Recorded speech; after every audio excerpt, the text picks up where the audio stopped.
China's Foreign Minister and the Secretary of State, Antony Blinken, are scheduled to attend and could possibly meet to ease tensions. What else is on the agenda there?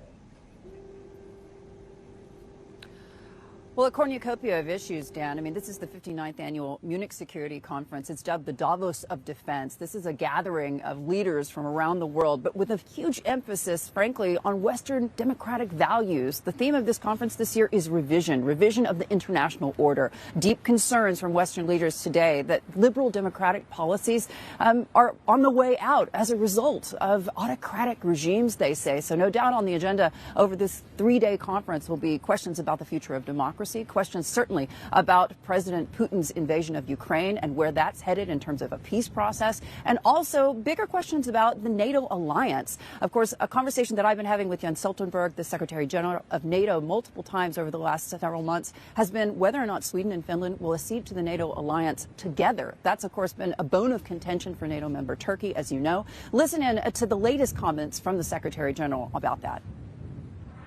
For me, this just demonstrates that Sweden and Finland understand and are implementing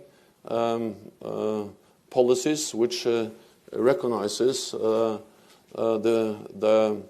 concerns that Turkey has expressed, and also why I think that the time has come to ratify. Let me add one more thing, and that is that this is a Turkish decision.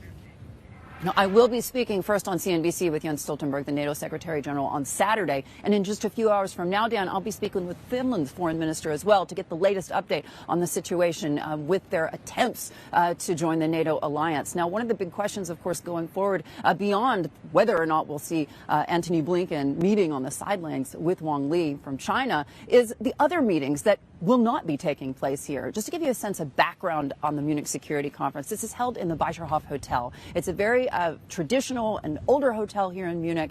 It's a conference, frankly, that I love attending every year because it brings together members of the defense community as well as the foreign policy community. And it has been traditionally a place where you see a lot of outliers, perhaps.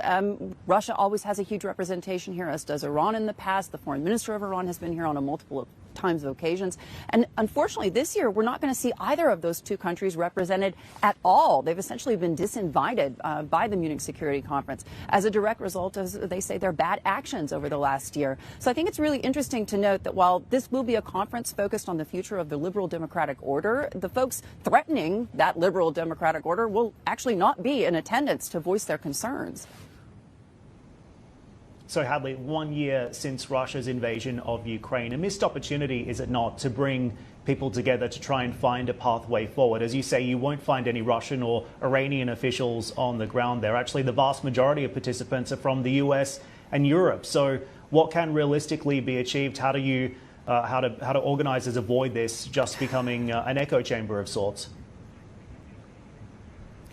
Well, no doubt this is going to be an opportunity for these world leaders to sit in conference. Just to give you an idea of everyone who's attending here, Vice President Kamala Harris is already on the ground. As we say, the foreign minister of Finland will be joining us later. There are a host of foreign ministers here as well from various other Western nations, as well as some representation from the global South. In a few hours from now, I'll be speaking with His Royal Highness Prince Turki Al Faisal. We'll also be speaking later on this evening with ministers from Indonesia as well as Europe. I want to just give you a sense, though, Dan, of the conversations that are going to be taking place here. They aren't just about Russia's invasion of Ukraine. They are looking at the broader picture, what the threat of AI is today to the liberal democratic order. We saw earlier in the week those comments from Elon Musk essentially suggesting that AI could actually be a problem going forward and that democracies and other governments are going to have to deal with it. So I think that you're going to see a broad range of conversations here, in spite of the fact that you don't see that representation necessarily from Iran and Russia.